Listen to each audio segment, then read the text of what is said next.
Hola, ¿qué tal? Soy Pablo Gil y hoy quiero hablaros de un riesgo que está apareciendo en el mercado, que es la estanflación.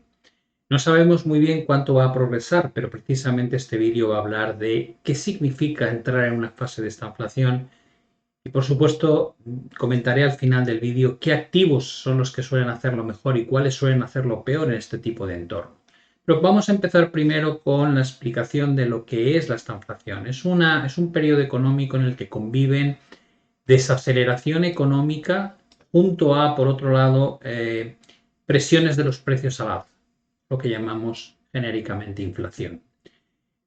Cuando se produce esta inflación, lo que vemos es como el Producto Interior Bruto, GDP, tiende a bajar, es decir, cada vez crecemos menos, lo cual genera presiones por el lado del desempleo al alza, es decir, si entramos en recesión definitivamente, esto entra en fase negativa, el desempleo sube, en este tipo de entorno los beneficios empresariales bajan y los precios suben. Es algo que no se suele ver de forma habitual, pero como veremos a continuación existe una relación directa entre lo que hemos estado haciendo desde el punto de vista de políticas monetarias y fiscales y este riesgo de esta inflación.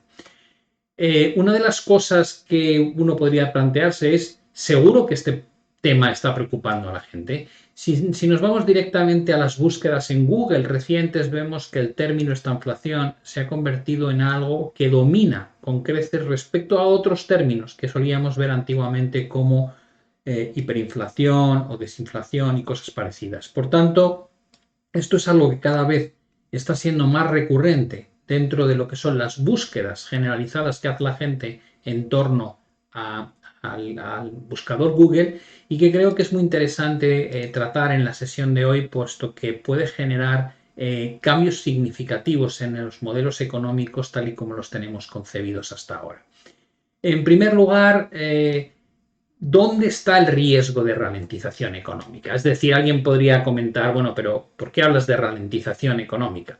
Bueno, viendo los últimos datos, la verdad es que las dos grandes potencias del mundo, en este caso Estados Unidos y China, están mostrando una desaceleración. En el caso del PMI de manufactura en China, fijaos cómo de espectacular es esta cesión que está realizando la economía china recientemente y no hay que olvidar que los niveles de este PMI manufacturero durante una de las peores crisis como fue la del 2008 está muy por encima de los niveles actuales. ¿Qué quiere eso decir? Que nos estamos acostumbrando a una desaceleración casi continua en el continente chino, que es la segunda potencia económica del mundo. Por otro lado, si miramos las previsiones de la Reserva Federal de Atlanta, en cuanto a sus proyecciones de crecimiento, hemos visto cómo recientemente ha ido ajustando de forma muy drástica a la baja esas previsiones y en principio están muy en línea con lo que la propia Reserva Federal estima que va a ser el crecimiento a medio y largo plazo para los próximos años de la economía americana.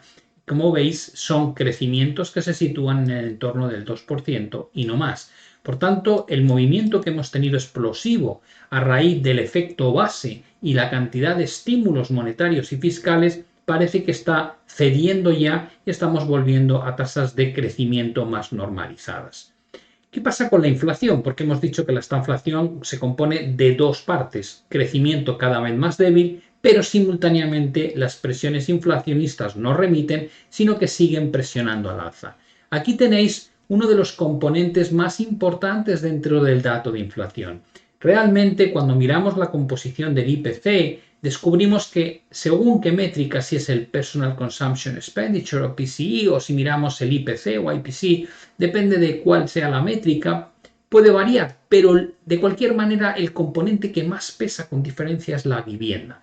Aquí podéis ver cuál es la evolución del precio de la vivienda. Ya venía subiendo desde el año 2012 con mucha fuerza tras esta corrección severa durante el pinchazo de la burbuja inmobiliaria, pero es que recientemente este incremento del precio se está acelerando. No solamente se acelera, sino que si lo comparamos con las subidas que se han protagonizado durante otros años, 2017, la subida que tuvo lugar durante años como el 2019, o la subida del 2020, la velocidad de ascenso que a día de hoy muestra 2021 no tiene parangón. ¿Qué quiere decir? Que ya en 2020 tuvimos una subida espectacular, pero es que en 2021 todavía estamos batiendo más récords. Evidentemente, cuando se produce un incremento del precio de la vivienda de la manera que lo estamos viendo, suele tener o viene aparejado con algo interesante, y es que sube el precio del alquiler. Hay mucha gente que decide no comprar la vivienda y migrar a la modalidad de alquiler, pero tarde o temprano el alquiler también recoge esa subida que está habiendo en el mercado inmobiliario, y por eso si miramos el precio del alquiler en Estados Unidos con datos publicados por Apartment List, lo que vamos a descubrir es que estamos ante una situación donde el precio del alquiler se ha disparado este año ya más de un 12%. Por tanto, una situación como mínimo preocupante, ya que es un componente que pesa mucho en los índices que miden la inflación. Por otro lado, si miramos las métricas oficiales para ponerlas en contexto con lo que han sido históricamente, tendríamos la inflación subyacente, o lo que llamamos la inflación que no computa ni alimentos ni energía, y vemos que los niveles a los que nos movemos a día de hoy solamente se han registrado hacia atrás históricamente en la década de los 80 y principios de los 90. Es decir, estamos registrando cotas inflacionistas que no veíamos desde hacía 30 o más años. Por el lado de la métrica que utiliza la propia Reserva Federal, que es lo que llamamos el Personal Consumption Expenditure Core, o el consumo personal sin contar alimentos y energía, descubrimos que, según los propios datos de la página FRED, que es la página de la Reserva Federal, los niveles alcanzados también nos recuerdan a finales de los 80, principios de los 90. Esta situación no se está dando aisladamente en Estados Unidos. Por ejemplo, en Alemania la inflación general también ha alcanzado cotas que no veíamos desde prácticamente hacía 3 décadas y media. Por otro lado, la pregunta es ¿por qué entonces los bancos centrales siguen diciendo que este movimiento es meramente transitorio? Por un lado, hay que pensar que los procesos de esta inflación pueden venir derivados por los problemas de demanda y por los problemas de oferta. Cuando hablamos de presiones inflacionistas por el lado de la oferta, normalmente están relacionadas con la destrucción de la capacidad productiva, algo que ha ocurrido a raíz del COVID. Por los cuellos de botella en la oferta de determinados productos son movimientos que, en este caso, el COVID también ha provocado que no se pueda mantener el ritmo de envío de mercancía que se hacía anteriormente, y, por ejemplo, la ausencia de semiconductores se ha impactado notablemente en algunos mercados, como puede ser en la construcción de automóviles nuevos. Por otro lado, existe una ralentización a raíz de la pandemia en tanto en lo que es la logística y la distribución de productos, y por eso vemos como el coste del transporte de mercancías se ha disparado por más de 3 veces en tan solo unos pocos meses. Pero también existen problemas derivados de la demanda. En este caso es la inyección continua de dinero a través de la política monetaria ultraexpansiva la que genera que los tipos reales sean negativos, lo cual invita a endeudarnos y a consumir y especular. Es decir, no hacemos como debiéramos inversiones productivas, sino que terminamos especulando en los activos financieros que más están revalorizándose y aprovechamos para anticipar consumo, lo cual genera presiones en los precios. Por otro lado, el propio apoyo fiscal que ha consistido en Estados Unidos en enviar dinero directamente a los ciudadanos está haciendo que la renta disponible sea superior a lo que existía anteriormente, lo cual también anima a ese consumo y la especulación. La pregunta siguiente que deberíamos hacernos es ¿cuándo se produjo la última fase de esta inflación? Y para ello hay que remontarse a la década de los 70. En aquel momento se vivió un periodo donde hubo un crecimiento cada vez más lento y una subida rápida del precio de los activos, en este caso de los bienes y servicios. La pregunta o la situación que se vivió hizo que se replantease una de las grandes cuestiones, la relación entre el desempleo y la inflación. Aquí os he sacado datos de Estados Unidos. Como podéis ver, la inflación core o inflación subyacente, extrayendo el componente más volátil que es alimentos y energía, se disparó hasta cotas de doble dígito. Estamos hablando de periodos inflacionistas donde primero la inflación superó el 10% y en segunda instancia incluso el 12%.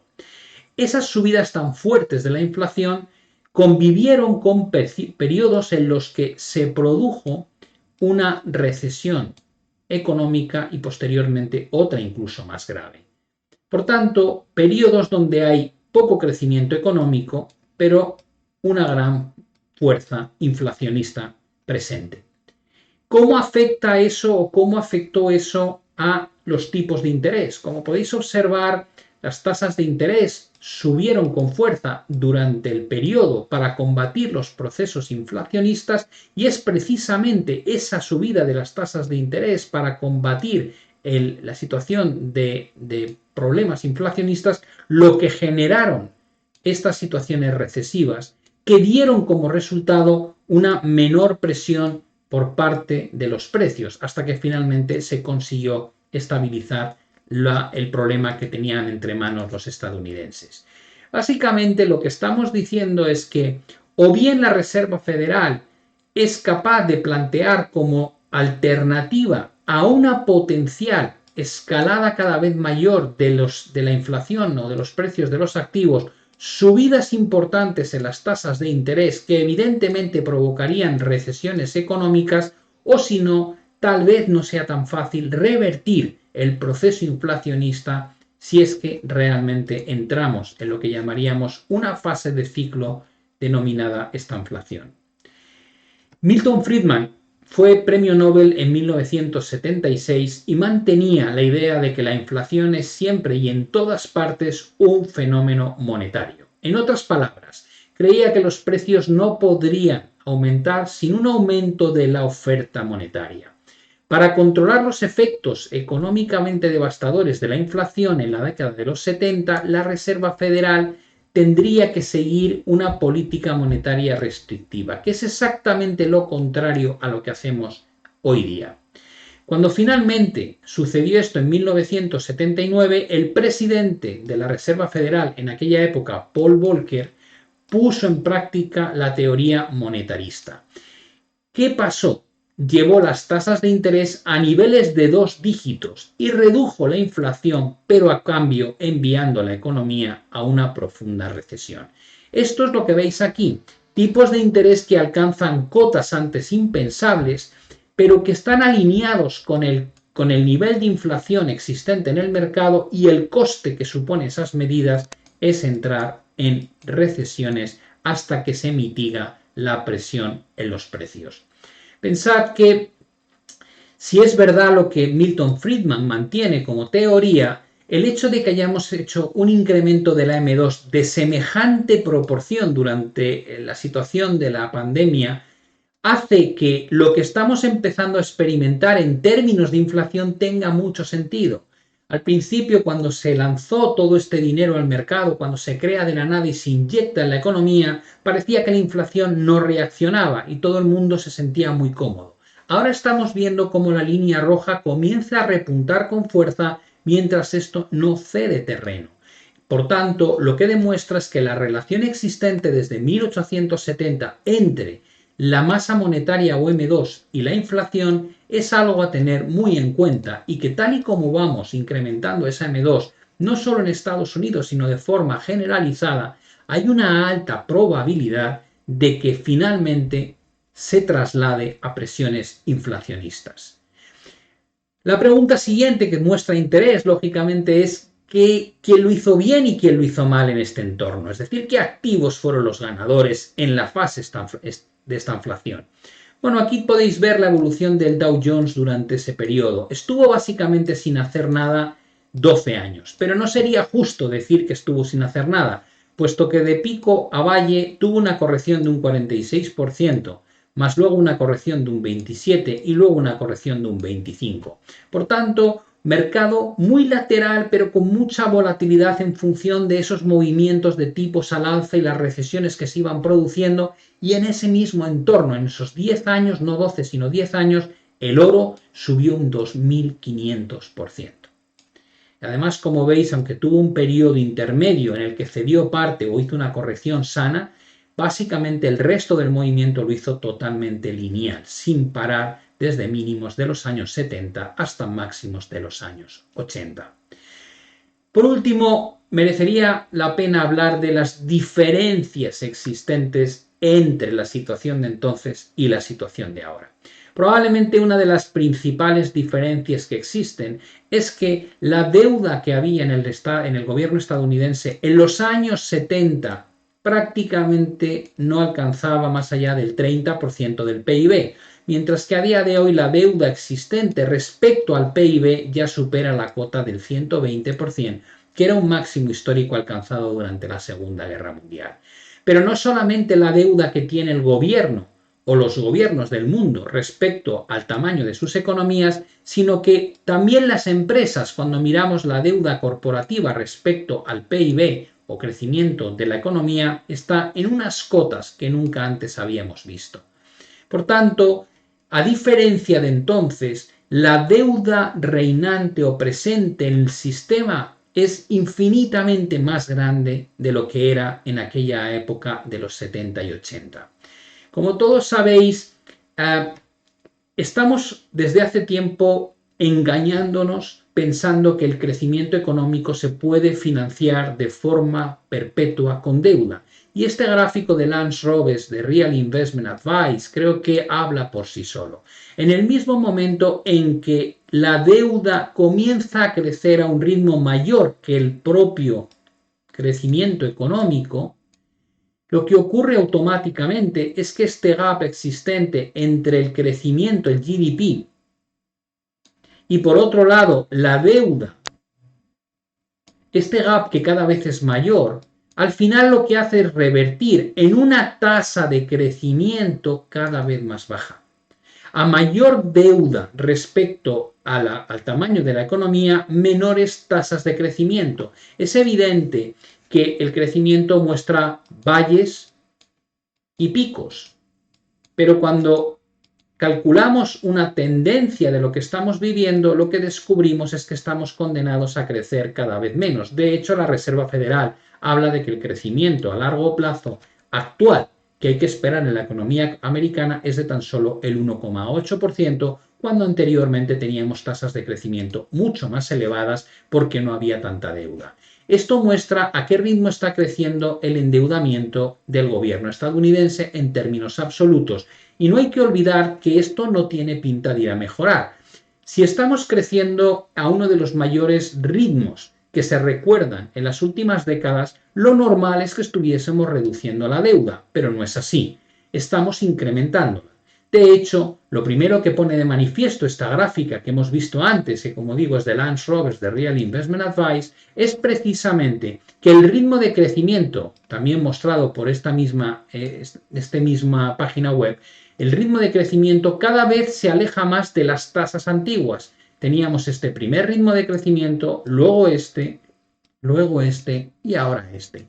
¿Qué quiere eso decir? Que cada vez que surge un problema, inyectamos liquidez a mansalva en el sistema, nos endeudamos como nunca lo habíamos hecho antes, pero eso tiene un coste, el de crecer a tasas cada vez más bajas. La realidad es que si miramos qué es lo que se espera del presupuesto de 2021 de Estados Unidos recién presentado, lo que muestra es que hace falta financiar una parte que no se va a ingresar a través de impuestos de más de 3 trillones. Es decir, se espera un gasto total cercano a 7 trillones y 3 de ellos no van a salir de ningún sitio, salvo de emitir nueva deuda que habrá que comprar. Y la pregunta es de cajón, ¿quién va a comprar esa deuda en el mercado?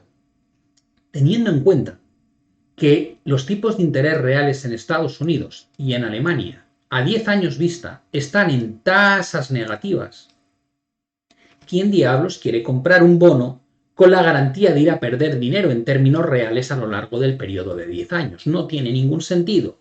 Básicamente la respuesta viene por sí sola.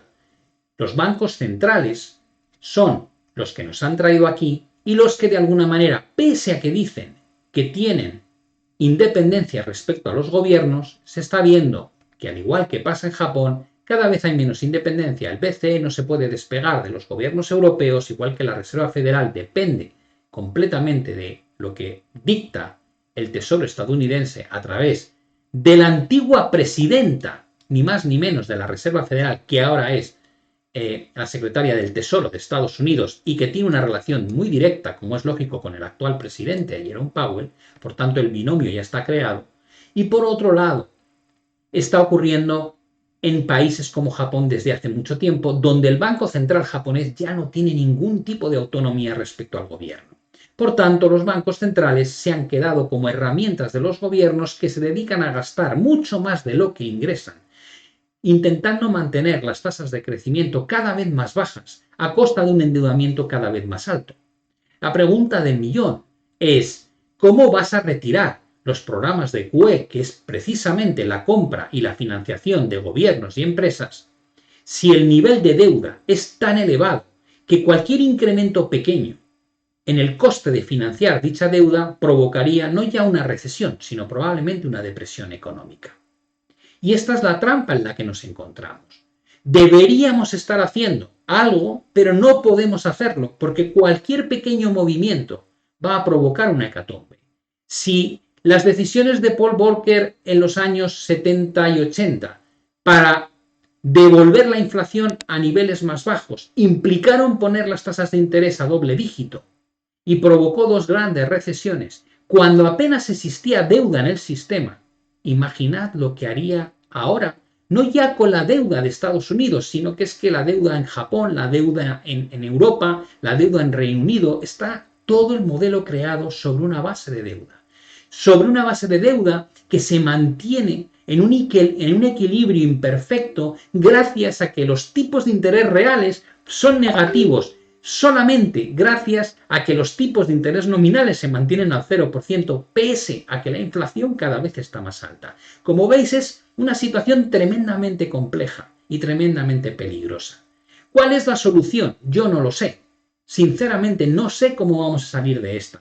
Lo que sí sé es que estamos en el filo de la navaja, que cualquier pequeño error puede provocar un gran problema y que nuestra mejor situación posible para los años venideros es conseguir mantener este equilibrio inestable a base de darle patadas a la lata, rezando para que la inflación no siga subiendo, porque en el caso de que ocurra no va a haber manera humana de contrarrestarla sin provocar una crisis económica sin parangón. Con esta reflexión tan sumamente triste, por un lado, pero no siempre tan mala desde el punto de vista del inversor, ya habéis visto que hay activos que pueden ganar o revalorizarse de forma muy importante si finalmente ese es el camino que tomamos.